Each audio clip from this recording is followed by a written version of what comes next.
आप सभी का एक बार फिर से हमारे यूट्यूब चैनल में स्वागत है।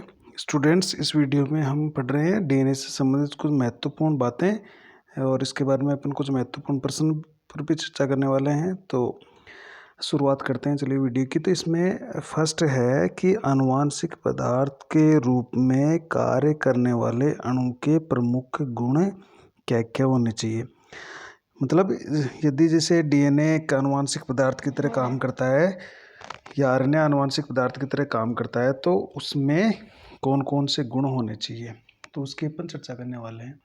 देखिए, फर्स्ट है कि वह अपनी प्रतिकृति बनाने में सक्षम हो। प्रतिकृति का मतलब है अपने समान नई प्रतिलिपि। जैसे डीएनए होता है, वो कोशिका विभाजन के समय डीएनए है वो अपने समान प्रतिलिपि या फोटोकॉपी बना लेता है इस तरह से, तो उसको हम कहते हैं डीएनए की प्रतिकृति। तो यदि कोई अपनी प्रतिकृति बनाने में सक्षम है तो वो एक आनुवंशिक पदार्थ का गुण है, यानी अपने समान नए अणु बनाना। दूसरी इसका गुण है कि यह संरचनात्मक एवं रासायनिक संगठन के आधार पर स्थिर या स्टेबल होना चाहिए। मतलब आनुवंशिक पदार्थ की तरह काम करने वाला अणु है वो स्टेबल होना चाहिए, स्थिर होना चाहिए, अधिक क्रियाशील नहीं हो। ये इसमें अपन एक चीज़ और जोड़ सकते हैं कि वो अधिक क्रियाशील न हो, अधिक क्रियाशील न हो। तीसरा इसमें अपन गुण है कि इसमें धीमे परिवर्तनों अर्थात जो उत्परिवर्तन होते हैं उसकी संभावना होनी चाहिए जो विकास हेतु आवश्यक हो। कहने का मतलब है इसमें जो परिवर्तन होते हैं वो छोटे किस्म के होने चाहिए, जो उत्परिवर्तन होते हैं वो छोटे होने चाहिए, जिससे नई नई जातियों का विकास हो सके, नए नए गुण आ सके। कोई बड़ा उत्परिवर्तन इसमें नहीं होना चाहिए। चौथा इसका गुण हो सकता है कि इसमें स्वयं मेंडल के लक्षण जो है उसके अनुरूप अभियुक्त होना चाहिए। कि जिस तरह से मेंडल ने कहा कि जैसे कोई जीन है वो एक पीढ़ी से दूसरी पीढ़ी में वंशागत होती है और अपने लक्षणों को प्रकट करती है, वैसे ही ये आनुवंशिक पदार्थ अपने लक्षण को मेंडल के अनुसार अभियुक्त करने की क्षमता वाला होना चाहिए। अर्थात किसी लक्षण से संबंधित आनुवंशिक सूचनाओं को एक पीढ़ी से दूसरी पीढ़ी में संचरित करने में सक्षम होना चाहिए, तो आनुवंशिक पदार्थ होता है।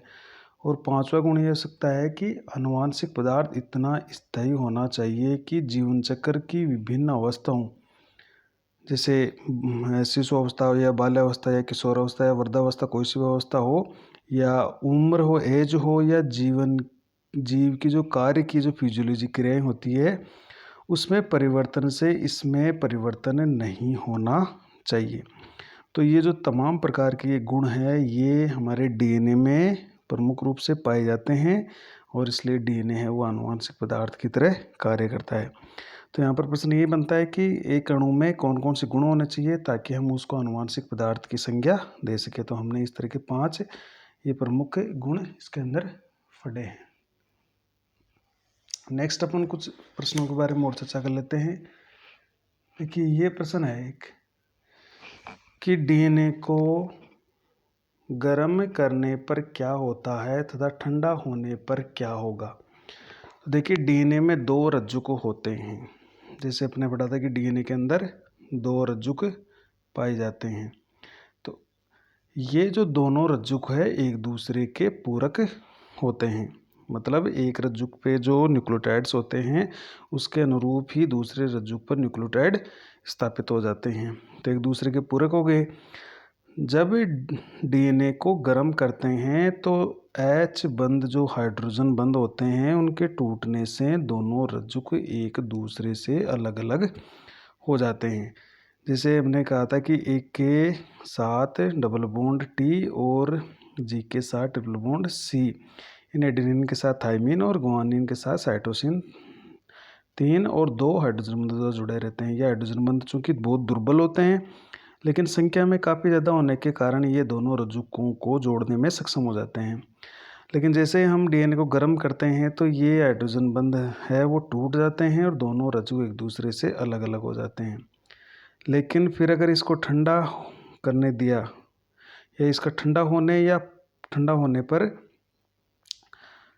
अथवा पुनः उचित स्थिति में आने पर दोनों रज्जुक, यानी ठंडा कर लिया या जो स्थिति है पहले वाले उस स्थिति के अंदर अपन ले आए तो दोनों रज्जुक फिर से एच बंध बनाकर एक दूसरे से जुड़ जाते हैं, यानी वैसा का वैसा अपन को डीएनए प्राप्त हो जाएगा। तो गर्म करने से दोनों रज्जुक अलग अलग हो गए, ठंडा किया या पूर्व स्थिति में लेकर आए तो वापस से हाइड्रोजन बंध बन गए और दोनों रज्जुक आपस में जुड़ गए। अगला प्रश्न कुछ इस तरह से पूछा जाता है कि डीएनए आरएनए की अपेक्षा अधिक स्थायी होता है क्यों, या डीएनए को आरएनए की अपेक्षा अधिक स्थायी अणु माना जाता है, तो इसका कारण क्या है। तो इसके कारण अपन पढ़ने वाले हैं। तो देखिए, डीएनए आरएनए की अपेक्षा अधिक स्थायी अणु होता है। अब क्यों इसके कारण है, देखिए पहला कारण हमने लिखा है कि आरएनए के प्रत्येक न्यूक्लियोटाइड में उपस्थित राइबोज शर्करा, आरएनए में राइबोज शर्करा होती है, डीएनए में डीऑक्सीराइबोज शर्करा होती है। तो आरएनए के जो प्रत्येक न्यूक्लियोटाइड बनेगा उसमें जो राइबोज शर्करा उपस्थित होगी उसके दूसरे कार्बन पर OH समूह है जिसको अपन हाइड्रोक्सिल समूह कहते हैं। तो OH या हाइड्रोक्सिल समूह पाया जाता है जो क्रियाशील समूह होता है। क्रियाशील समूह का मतलब है ये बहुत तेजी से क्रिया करने वाला एक समूह है, जिसके कारण आरएनए अस्थिर और आसानी से विघटित हो जाता है। तो इससे क्या होता है, ये OH ग्रुप के कारण, हाइड्रोक्सिल समूह के कारण आरएनए अस्थिर अनस्टेबल होता है और जल्दी ही या आसानी से विखंडित होने वाला अणु बन जाता है इस OH के कारण। जबकि देखिए डीएनए में देखते हैं तो डीएनए में क्या होता है कि डीएनए के प्रत्येक न्यूक्लियोटाइड में उपस्थित डीऑक्सीराइबोज शर्करा के दूसरे कार्बन पर O परमाणु का भाव पाया जाता है, यानी ऑक्सीजन परमाणु का भाव पाया जाता है। क्योंकि 2 नंबर कार्बन से ऑक्सीजन हट जाती है इसलिए ये शर्करा बन जाती है डीऑक्सीराइबोज शर्करा। तो इस ऑक्सीजन परमाणु के हटने से वहाँ पर केवल हाइड्रोजन बचेगा जो कि क्रियाशील नहीं होगा। इस कारण से डीएनए कम सक्रिय होता है और आरएनए की अपेक्षा अधिक स्थिर अणु बन जाता है। तो यही कारण है, पहला कारण तो यही हो गया कि राइबोज शर्करा के कारण आरएनए अस्थिर है और डीएनए डीऑक्सीराइबोज शर्करा के कारण अधिक स्थिर और कम सक्रिय अणु होता है। अब राइबोज शर्करा में ऐसा क्या है, तो अपने बता दें कि 2 नंबर कार्बन पर जो OH समूह होता है उसके कारण से ये अधिक क्रियाशील बन जाती है, इसलिए स्थिर हो जाता है। जबकि डीएनए में डीऑक्सीराइबोज शर्करा में ऑक्सीजन का अभाव होकर वहाँ पर ये अधिक स्थायी अणु बनाती है। दूसरा कारण ये है, देखिए कि डीएनए में पिरिमिडीन नाइट्रोजनिक क्षारक यूरेसिल के स्थान पर थाइमीन पाया जाता है। जब अपने डीएनए और आरएनए पढ़ रहे थे तो हम कह रहे थे कि आरएनए के अंदर थाइमीन की जगह यूरेसिल होता है, या डीएनए में कहते हैं कि यूरेसिल की जगह थाइमीन पाया जाता है। अब आरएनए में यूरेसिल है, डीएनए में थाइमीन है, तो दोनों में फ़र्क क्या है जिसके कारण डीएनए को अधिक स्थायित्व मिलता है। देखिए डीएनए में यूरेसिल की जगह थाइमीन आ गया है इसलिए डीएनए ज़्यादा स्थायी है। इसका कारण ये है क्योंकि थाइमीन में एक अतिरिक्त मैथिल यानी CH3 समूह जिसको मैथिल समूह कहते हैं, इसके पाए जाने के कारण ये अधिक स्थायी होता है। तो थाइमीन के अणु में जो नाइट्रोजन क्षारक है उसमें एक अतिरिक्त मैथिल समूह होता है और इस मैथिलीकृत समूह के कारण थाइमीन यूरेसिल की अपेक्षा ज़्यादा स्थायी होता है और परिणाम स्वरूप ये डीएनए को ज़्यादा स्थायित्व प्रदान करता है। इसलिए ये 2 प्रमुख कारण है जिससे डीएनए आरएनए की अपेक्षा ज़्यादा स्थिर और कम क्रियाशील और बहुत कम विघटित होने वाला अणु बन जाता है। और यही कारण है कि डीएनए एक सार्वत्रिक या सार्वभौमिक आनुवंशिक पदार्थ की तरह काम करता है। तो ये एक महत्वपूर्ण प्रश्न थे यहाँ पे कि डीएनए स्थायी क्यों होता है। नेक्स्ट कुछ इम्पोर्टेंट बात चर्चा और कर लेते हैं यहाँ पे। तो देखिए ये अपना कुछ अपने नोट डाल के इसमें लिखा है जो कि यहाँ से भी हो सकता है कि कोई प्रश्न बन के आए परीक्षा में। तो देखिए डीएनए और आरएनए दोनों उत्परिवर्तित हो सकते हैं। उत्परिवर्तित का मतलब है इन दोनों में कोई भी अचानक परिवर्तन आ सकता है, इनके न्यूक्लियोटाइडों में बदलाव आ सकता है, इसलिए हम कहते हैं कि दोनों ही उत्परिवर्तित हो सकते हैं। आरएनए अस्थायी और अधिक क्रियाशील होने के कारण, क्योंकि अपन पहले पढ़ चुके हैं कि आरएनए थोड़ा कम स्थायी है और अधिक क्रियाशील है, तो आरएनए अस्थायी और अधिक क्रियाशील होने के कारण तीव्र गति से उत्परिवर्तित होता है। तो देखिए आरएनए डीएनए की अपेक्षा तेजी से उत्परिवर्तित होता है, तेजी से इसमें बदलाव आता है, क्योंकि इसका कारण क्या है, एक तो ये अधिक क्रियाशील है और अस्थायी अणु है। अतः ऐसे विषाणु या वायरस जिनमें आरएनए जीनोम पाया जाता है, मतलब जिनमें आरएनए पाया जाता है और वो आनुवंशिक पदार्थ की तरह काम करता है, उनकी जीवन अवधि छोटी और तेजी से उत्परिवर्तित व विकसित होने वाली होती है।